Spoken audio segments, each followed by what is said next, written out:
Bienvenue dans cette nouvelle vidéo de ma chaîne où nous allons déconstruire le mythe du produit gagnant en dropshipping. J'ai déjà abordé ce sujet dans d'autres vidéos sur ma chaîne YouTube auparavant, mais aujourd'hui, on va rentrer dans le détail car il est crucial que tout le monde comprenne bien que ce mythe du produit gagnant n'est qu'une illusion. Et j'en ai marre d'entendre parler de ce mythe tous les jours. Beaucoup de débutants pensent qu'il s'agit de juste trouver ce produit gagnant, le produit miracle, pour réussir. Mais est-ce vraiment le cas? Restez bien jusqu'à la fin, je vous explique tout dans cette vidéo.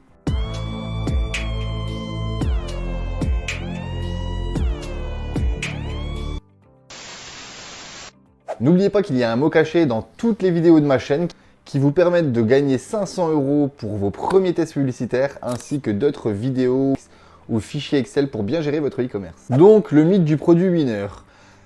Qu'est-ce que c'est déjà un produit winner? C'est un produit qui est souvent perçu comme un article qui se vend massivement avec peu d'efforts. Ce qui génère des profits rapides, c'est une idée très vendeuse mais largement exagérée. Vous allez comprendre pourquoi.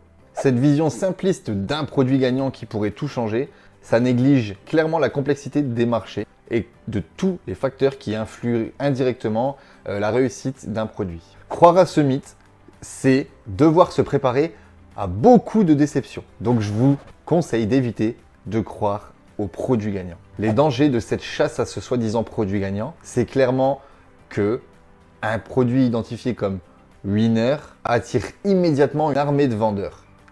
Et ces vendeurs sont qualifiés, ils ont des compétences, ils sont dans ce business depuis très longtemps. Résultat, une concurrence énorme, une baisse des marges et une guerre des prix. Les tendances évoluent extrêmement rapidement. Ce qui marche aujourd'hui peut ne plus fonctionner demain.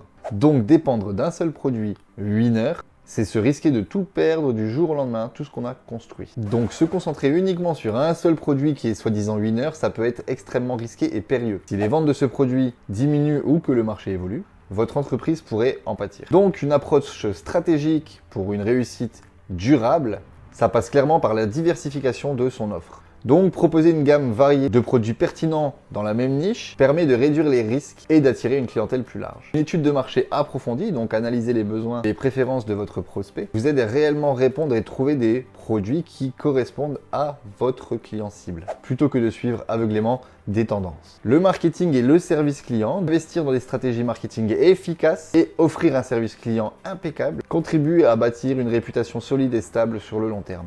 Et bien sûr à fidéliser la clientèle. Et ça, c'est les éléments clés pour créer une croissance durable. Donc, non, pas de produit gagnant, mais plutôt une niche rentable et durable. C'est plutôt sur ça que vous devez vous concentrer. D'ailleurs les gars, n'hésitez pas à lâcher un petit like sur cette vidéo, ça booste grave le référencement de la chaîne et vous, ça ne vous coûte rien. Donc, comment identifier des produits rentables, une niche rentable, sans se focaliser sur spécialement un produit winner? Déjà, on commence par l'analyse des données. Utilisez des outils Google Trends, SEMrush, Ahrefs pour bien sélectionner votre niche, vos mots-clés et repérer les tendances et les opportunités. Analysez la concurrence, ce que les autres mettent en place, ce que les autres font, mais surtout trouvez ce qu'ils ne font pas. Trouvez l'angle marketing qu'ils n'ont pas abordé. Et c'est sur ça que vous allez vous lancer. Écoutez les avis et les retours des clients, ajustez en conséquence votre offre et votre site web. C'est comme ça que vous allez réussir à avancer en dropshipping en 2026. Arrêtez de croire qu'un produit winner va sortir de nulle part et vous faire des milliers d'euros, ce n'est plus possible. Donc la recherche de produits winner, elle peut être séduisante en dropshipping, mais elle ne garantit absolument pas le succès. Donc évitez de vous concentrer sur ça, c'est ce qui va vous faire perdre le plus de temps dans votre avancée en dropshipping. En diversifiant votre offre, en comprenant votre marché cible et en construisant une marque solide, vous augmenterez votre chance de réussite à long terme.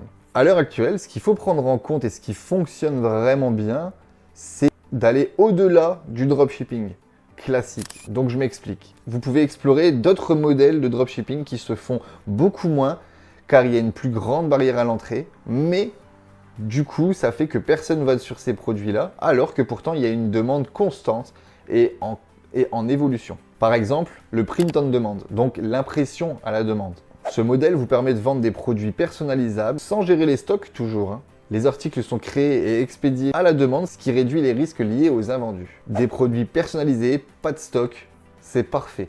Vous pouvez par exemple faire une marque de vêtements avec, comme on voit souvent, des phrases typiques de votre région ou alors tout simplement des phrases marrantes ou alors les maillots qui se plient et que ça crée un mot, et ben tout ça c'est du print on demand. Ça veut dire que c'est de l'impression personnalisable que votre client pourra demander sur votre site web.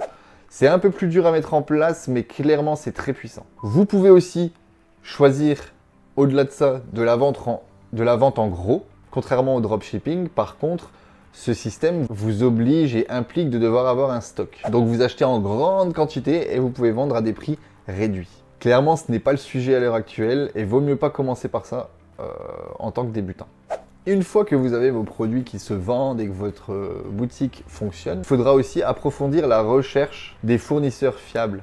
Ne vous limitez pas à un seul fournisseur ou à une seule plateforme. Recherchez plutôt des fournisseurs locaux ou spécialisés qui offrent des produits de qualité et des délais de livraison très courts. Vous avez une plateforme comme DropEasy pour trouver tous vos agents que vous voulez. J'avais un agent au début de ma boutique qui, personnellement, me faisait un petit peu n'importe quoi et qui m'a troqué la qualité de mes produits pour, entre guillemets, gagner lui un maximum de marge. Faites attention à ce genre de fournisseur car c'est ça qui peut vous tuer votre e-commerce aussi. Établissez des relations solides avec lui, ce fournisseur en question, et trouvez-en un neutre qui, au cas où, pourra vous aider aussi. Donc, conclusion, clairement, je vous conseille d'arrêter de courir après les produits gagnants. Le véritable succès à l'heure actuelle en 2026, ça repose clairement sur la stratégie, la connaissance du marché et la construction d'une marque solide. En diversifiant votre offre, en apportant de la valeur, en optimisant chaque aspect de votre business, vous construirez une entreprise rentable et profitable sur le long terme. Arrêtez de chercher un produit qui va vous faire des millions d'euros. Concentrez-vous sur une niche sur laquelle vous avez un plus gros potentiel. J'ai une petite question. Selon vous, quelle est la plus grande erreur que les débutants font en dropshipping? Répondez à cette question en commentaire.